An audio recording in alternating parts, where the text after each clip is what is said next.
오늘이 오순절 절기에 들어가는 그러한 또 날이고, 내일 오순절 주일날 우리가 또 특별한 강사님 모셔서 함께 또 예배드리는 날입니다.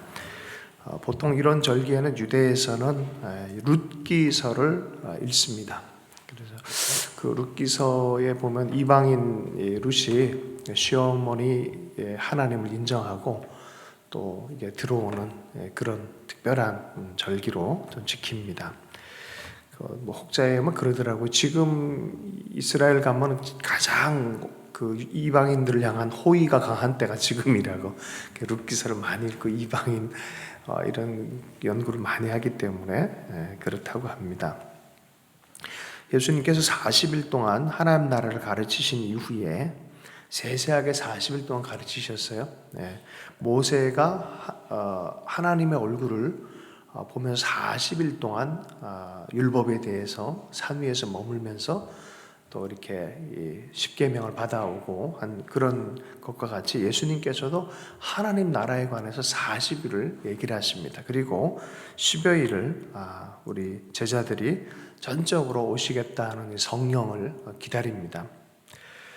그래서 성령, 원래 그 율법을 받은 날이 바로 이 오순절 기간이에요. 오순절 기간이 율법을 받는 날이에요. 구약에서는 외형적인 이 문장으로서 어떻게 법률로서 하나님의 백성의 법률로서 율법을 받는 날이라 그러면, 신약에서는 이 오순절 기간이 심령 안에 성령이 임하는 거예요. 내 마음 안에 성령의 법이 임하는, 강력한 하나님의 인격이신 성령님이, 이 인격으로 표현하면 안 되는데 하나님의 영이신 성령님이 우리 가운데 임하는, 그래서 구조가 아주 똑같습니다. 구약적 구조가 있고 신약적 구조가 있어요.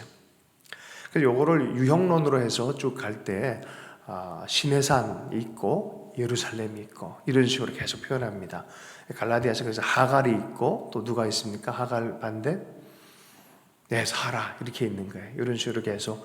율법은 과거의 것, 그리고 복음은, 성령은 우리 주님 안에서 새롭게 시작되어지는 역사들. 그 얘기를 율법과 복음 이렇게 제목이 잡힌 것처럼 갈라디아에서는 아주 정확하게 논증을 잘하고 있는 그런 말씀입니다. 모에드라고 해서 하나님의 절기 이런 뜻이 있어요. 하나님의 시간, 하나님이 정하신 절기 혹은 하나님의 시간이란 뜻인데, 여기는 만남이란 뜻도 있어요. 그 하나님이 정하신 이스라엘의 절기들을 잘 살펴보면 하나님과의 만남이 이루어지는 어떤 시간과 만남의 것으로 삼으신다라는 의미예요. 사실은 메시아닉 주들이, 이제 예수를 믿는 유대인들이 그 절기들을 잘 살펴보고 또 예수님의 원래 뜻을 이렇게 보니까, 원래 이 절기란 것은 연구하면 할수록 결론이 뭐냐면 바로 그리스도 예수께로, 유월절 어린 양이라 그러죠. 부활의 첫 열매, 첫 열매가 뭐예요? 초실절. 우리가 유월절 바로 다음에 안식일 다음 날에 무슨 일이 일어납니까? 부활하는 역사예요. 그래서 부활의 첫 열매, 초실절이라 그래요. 자, 그리고 성령이 오신, 그러고 나서 그때부터 50일을 계산을 해가지고 정확하게 77이 49 그러잖아요. 그걸 77절이라 그래요. 그때 다음부터 해서 77절.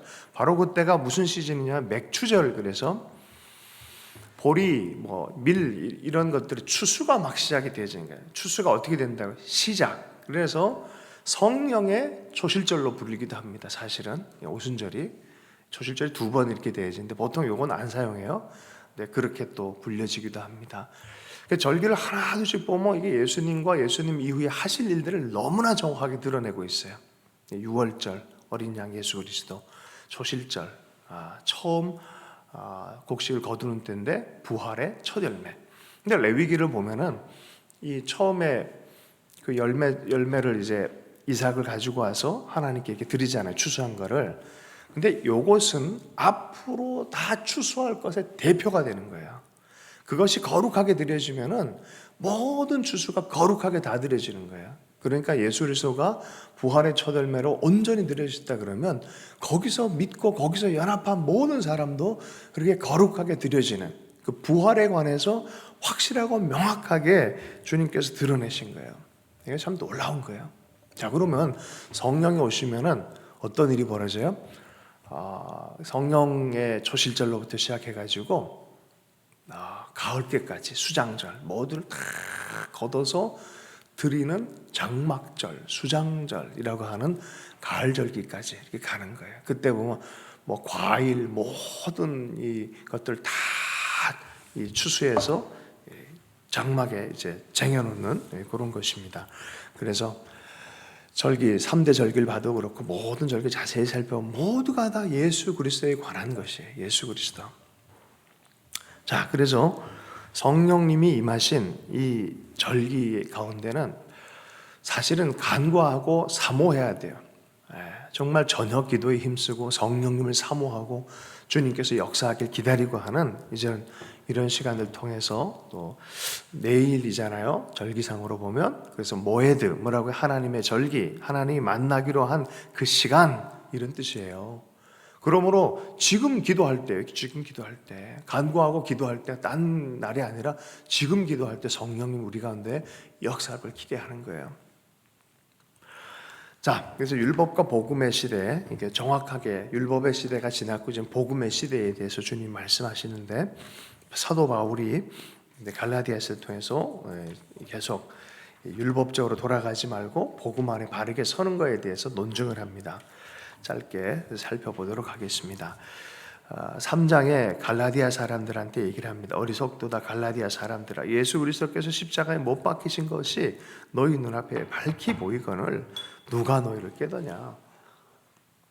여러분, 복음을 계속 살아간다는 것은 정말 특별한 은혜예요. 잘 살아가고, 그러니까 중간에 예수 그리스도가 그 십자가를 순간 시선을 놓치면 우리는 율법으로 돌아가든지 신비주의로 빠지든 둘 중에 하나예요. 골로새서에 보면은 복음을 놓치면 두 가지 현상이 나타난다 그래요. 극단적 율법주의와 극단적 신비주의가 나타나기 쉽다라고 얘기를 해요. 그러니까 구조가 그렇게 돼 있어요. 실제적으로 보면. 왜냐하면은 뭔가 특별한 게 있어야만 이 구원에 대해서 연결됐다고 믿기 때문에 그런 거고, 또 하나는 뭡니까? 복음 대신에 내가 내 힘으로 종교적 의를 이루어야 되는 율법주의가 나타나는 거예요. 그 복음을 바르게 붙잡자면 양쪽으로 딱 나눠집니다. 양쪽으로 떨어지게 돼 있어요, 사람들은. 그래서 종교적인 율법주의, 공로주의가 되든지 아니면 특별한 신비주의로 빠지든지 양극단을 조심해야 돼요. 그래서 항상 복음 안에 있는지를 살펴봐야 돼요. 내가 복음 안에 있는지를 살펴봐야 돼요. 이게 복음의 그 균형 잡힌 생명의 줄기를 붙잡고 있는지, 그게 뭐예요? 십자가를 붙잡고 있는지, 십자가의 복음, 하나님의 복음을 온전히 붙잡고 있는지. 갈라디아 사람들 그걸 못했다는 거예요. 어리석은 자들아 라고 말하는 거예요. 2절 말씀에 내가 너희에게 다만 이것을 알려 하노니 너희가 성령을 받은 것이 율법의 행위로냐 혹은 듣고 믿음으로냐. 어떤 내가 말씀을 따라 내 힘으로 하려고 하는 내 노력으로 말미암은 것이냐, 아니면 그저 하나님이 하신 일을 믿음으로냐라고 막 얘기하는 거예요. 예수 그리스도께서 하신 일을 믿음으로 내가 주님 앞에 다가가느냐, 아니면 내가 무엇인가를 하려고 하는 그 율법에 대한 요구를 이루려고 하는 내 노력이냐, 이거예요. 루터가 이미 해봤어요. 그죠? 수많은 하나님의 사람들이, 어거스틴이 해봤어요. 사도 바울도 해봤어요. 그러다가 이 믿음이란 것은 예수 그리스도를 온전히 믿는 거예요. 보내신 메시아를 온전히 믿는 거예요. 여러분, 믿음, 메시아가 필요하지 않는 종교들이 많이 있어요. 어떤 종교일까요? 메시아가 필요하지 않는 종교는 인간이 죄인이라고 믿지 않는 종교예요. 인간이 죄성이 있다고 믿지 않으면 그 메시아가 필요 없는 거예요. 그래서 성경은 철저하게 인간은 죄성이 있다. 아무리 훌륭해도 그 안에 독성을 갖고 있고 본성을 갖고 있고, 그것 때문에 우리는 늘 잘하려고 해도 어렵다는 거예요. 그러니까 이게 하여튼 뭐 이게 학문적인 영역 안에서는 르네 지라르라는 그런 학자가 있는데요. 이제 희생양 메커니즘이라 있어요. 뭐 복잡하니까 설명할 수는 없고, 인간의 역사와 문화는 그랬다는 거예요. 계속 희생양을 만들어서 그에게 뒤집어 씌워가지고 그런 식으로 이제 해소시키면서 역사가 계속 발전했다는 거예요. 죄인이 아닌데 예수님은 그것을 그러한 폭력적인 시스템 안에서 어떻게 하셨어요? 죽으셨지만 그가 죄인이 아닌 것을 드러내면서 폭력적 메커니즘 자체를 빛으로 드러내버린 거예요. 그게 아니다라는 걸 드러내고 부활로 하나님 나라를 설명하고 하여튼 하나님 나라 안에서의 하여튼 십자가의 길에 대해서 이렇게 설명한 분이 계십니다. 어쨌든 자, 성령을 받은 것이 내 행위로 한다면 성철 스님 같은 분들이 제일 성령을 많이 받아야 돼요. 그렇잖아요. 다 경건의 열심을 하고 있는 그런 사람들이 성령을 받아야 돼요. 그런데 우리는 그렇지 않잖아요. 예수를 믿고 어느 날 할머니도 또 길거리 있는 아이들 노숙자마저도 성령을 받는 거예요. 예수를 믿고 성령을 받은 거라는 거예요. 자, 3절에 너희가 어떻게 성령으로 시작했다가 나중엔 육체로 마무리하려고 그러냐. 밑에 보면 육체를 이렇게 표현돼서 인간의 연약함, 무기력 뭐 이렇게 얘기를 했는데 여러분 종교도 그런 거예요. 사실은 종교도 육체예요. 내가 그 인간의 연약함으로 만들어낸 하나님이라고 생각하는 체계, 성령의 감동받은 그게 아니라 내가 하려고 하는 것들. 그래서 잘 성령의 이끌림 받아서 그 마음 충만해서 오더니 왜 이렇게 인간의 일로 만들었냐라고 말하는 거예요. 과도하게 일하다가 우리가 하나님의 물결을 잘 따라오다가 이게 신경을 너무 많이 쓰다 보면 인간화가 될 때가 많아요. 그게 우리가 늘 경험하는 거예요. 그럴 때 생각해야 돼. 내가 성령과 십자가를 붙들고 있는지 아니면 내 노력으로 뭔가를 하려고 하는지를 살펴봐야 돼요. 너희도 그러면 안 된다라고 성경이 얘기해요. 5절 너희에게 성령을 주시고 너희 가운데서 능력을 행하시는 이의 일이 율법의 행위에서냐 혹은 듣고 믿음에서냐. 철저하게 예수 그리스도에 대한 복음을 듣고 그분을 믿음을 통해서 우리에게 성령의 역사가 나타났다는 거예요. 믿음의 신앙입니다. 기독교인들은 성경적인 하나님은 우리로서는 어쩔 수 없고 아무도 그 누구도 원함은 있지만 절대로 도달할 수 없는 것이라고 인정을 하는 거예요. 모든 사람이 죄를 범하였다고 인정을 하는 거예요. 받아들이는 거예요. 그래서 우리는 아주 절망적으로 메시아가 필요하다고 말하는 사람들입니다. 그래서 그 하나님을 보내신 그 메시아 하나님의 아들을 믿는 믿음으로 우리는 그 하나님의 의가 전가가 되어지는 거지 내가 의를 만들어낼 수 있는 존재가 아니라는 것입니다. 6절 말씀 아브라함이 하나님을 믿음에 그것을 그에게 의로 정하셨다 함과 같으니라. 우리가 늘 아는 얘기지만 사실 아브라함의 인생을 가만 보면 대단한 믿음의 의가 있어요. 그냥 말씀하시니까 믿고 발행을 하는 거예요. 말씀하시니까 그렇게 믿어보기로 결정하는 거예요. 뭐 갈등이 없었을까요? 아니요. 갈등 많았을 거예요. 그죠? 지난 시간에도 나왔지만 뭐 여러 가지 갈등도 있고 흔들림도 있고 그러나 믿기로 결정하는 거예요. 바로 그때 하나님이 그 믿음을 의로 여기셨다라고 말하는 거예요. 어떤 행위도 있기 전에 하나님을 향한 믿음, 메시아를 향한 믿음, 하나님이 하실 일들에 대한 믿음, 구원의 약속에 대해서 믿는 믿음, 자기의 삶을 통해서 구세주가 올 거고 모든 만민들이 복을 얻을 거에 대해서 믿는 거예요. 9절 그러므로 믿음으로 말미암은 자는 믿음이 있는 아브라함과 함께 뭐를 받는다고요? 복을 받느니라. 아브라함의 복이 뭐였습니까? 아브라함이 허락한 약속은요 대단한 약속이에요. 하나님의 사람이 되다 보니까 하나님이 보호하는 거예요. 그래서 아브라함을 공격하는 자 하나님이 보호하시고 아브라함을 축복하는 자는 하나님의 축복을 받는 그 사람도 받게 되어지는 거예요. 그런 것처럼 우리도 믿음의 반열 안에 있다면 온전한 십자가를 붙들고 하나님을 사모하고 사는 그 메시아를 믿고 사모하고 사는 삶이 시작되어지면 이러한 복의 반열 안에 있을 거라고 성경은 말하고 있는 거예요. 여러분 의인은 믿음으로 살리라 라고 말합니다. 11절 또 하나님 앞에서 아무도 율법으로 말미암아 의롭게 되지 못할 것이 분명하니 이는 의인은 믿음으로 살리라. 의인은 그 사람의 머리 위의 계산으로 살리라. 아니요. 그 사람의 종교적인 능력으로 살리라. 아니요. 의인은 그 하나님을 믿음으로 살리라. 그래서 히브리서 말씀에 어떻게 해요? 하나님께 나오는 자는 그가 계신 것과 그에게 나오는 자에게 상 주심을 믿어야 할지니라.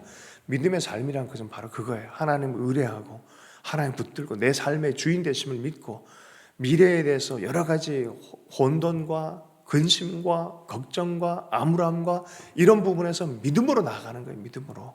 하나님이 역사하실 거에 대한 믿음으로 나아가, 인도하실 거에 대한 믿음으로 나가는 거예요. 그 믿음이란 건 생각의 체계를 바꾸는 게 아니라 살아계신 그분에 대한 믿음으로 그분의 손을 붙잡는 거예요. 날마다 그분을 신뢰하고 받아들이는 거예요. 붙드는 거예요. 14절 말씀 보겠습니다. 이는 그리스도 안에서 아브라함의 복이 이방인에게 미치게 하고 또 우리로 하여금 믿음으로 말미암아 성령의 약속을 받게 하려 함이라. 자, 보세요. 만약에 율법의 의에 대해서 얘기를 했다면 이방인은 제외가 돼야 돼요. 왜 그렇습니까? 이방인은 율법 자체를 몰라요. 그죠? 믿음으로 말미암아 의로움으로 돌아오는 자들만 사실은 어떻게 합니까? 유대인은 율법을 제대로 알고 있고, 그럼 율법 아는 자들에게만 성령의 역사, 그렇지 않다는 거예요. 예수를 믿고 받아들인 모든 사람에게 성령이 역사했기 때문에 율법의 의와는 상관없다라고 말하는 거예요. 그리고 인격체이신 그분을 믿음으로 말미암아 누구든지, 온 세계 누구든지, 가끔 얘기하는 그 책, 선교하기 되게 중요한 책입니다. 그 밀림 속의 십자가.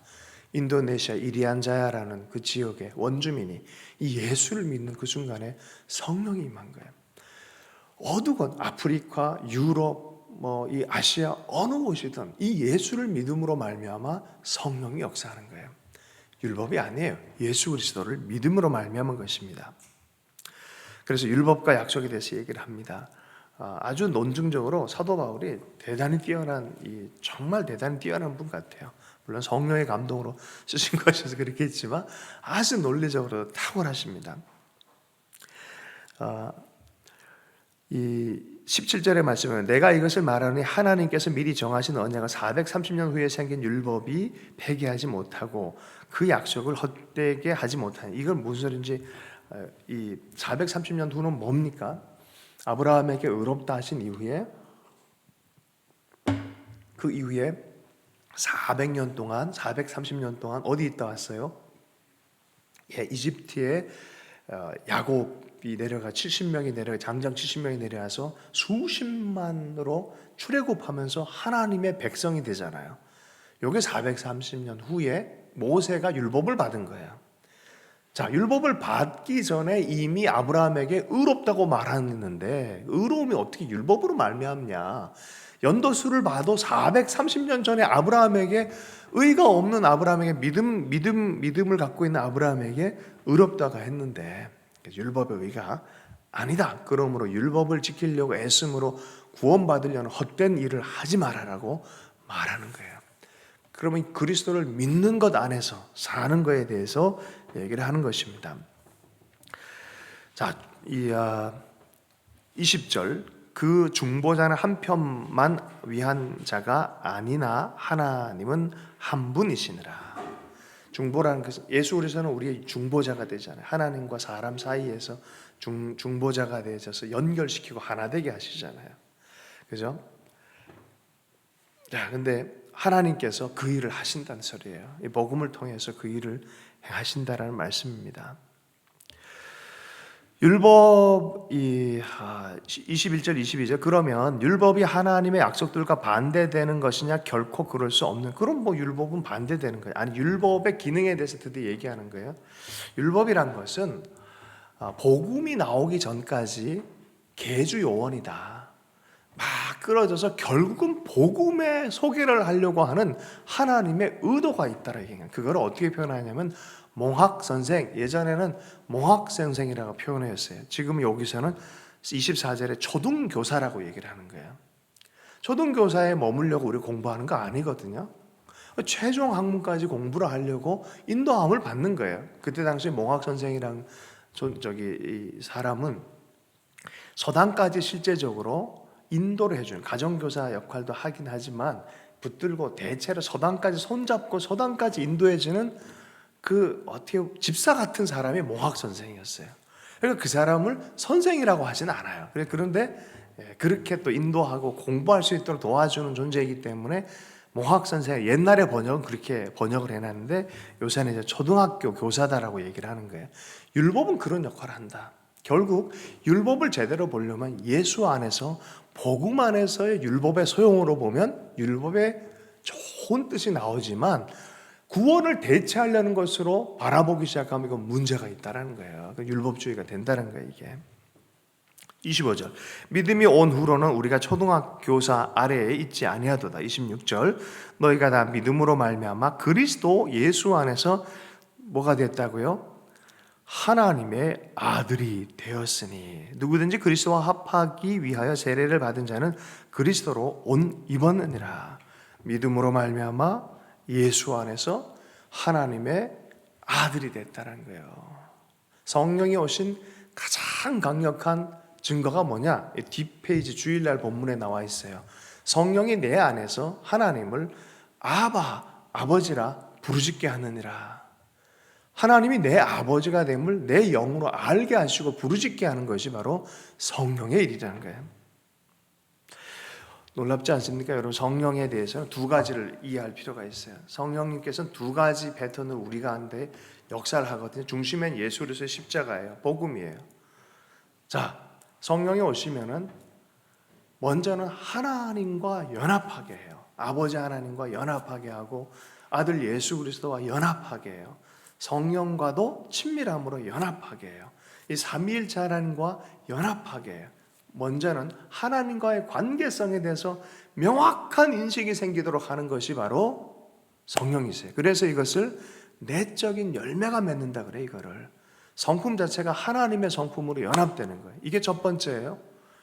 이게 더 중요하다 그랬어요. 이게 더 중요하다고. 연합이 일어나고, 두 번째는 복음을 전하고 하나님을 섬기고 사람을 섬기는데 효과적으로 복음을 전하고 사람을 섬길 수 있도록 하는, 그리스도의 몸인 교회를 섬길 수 있도록 하는 은사가 임한다라고 얘기를 해요. 이게 외적 은사라고 얘기를 해요. 이건 섬기고자 하는 자에게 주시는 은사예요. 나를 위해서 하는 게 아니에요. 철저하게 섬기고자 하는 자에게 은사를 주시는 거예요. 내적으로는 하나님과 깊은 연합. 그래서 성령이 오셔서 먼저 하는 게 뭐예요? 아바, 아버지라고 하나님을 명확하게 알고 부르짖게 하느냐예요.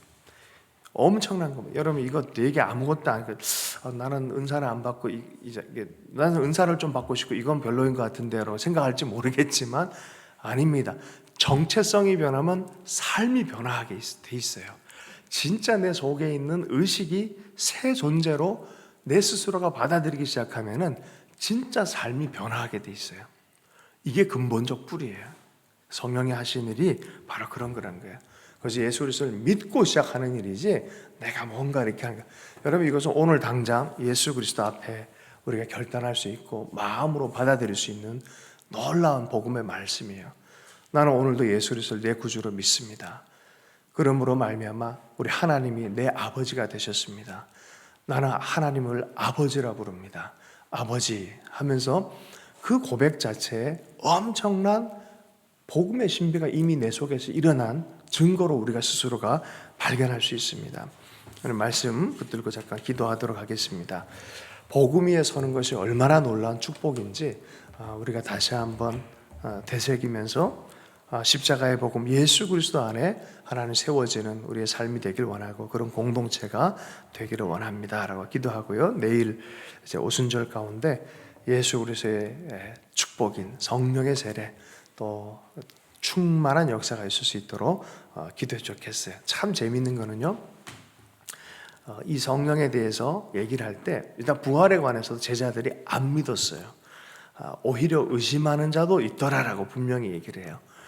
아주 묘한 게 있어요. 아리까리한 사람들마저도 그 절기에는 하나님이 만나주신 역사가 있어요. 그래서 하나님 성경의 말씀대로 예수 그리스도 안에 약속한 이 놀라운 것들 우리 공동체 전체에 하나님 기름 부어 주십시오. 그렇게 함께 기도하도록 하겠습니다. 함께 기도하십시다. 하나님 아버지,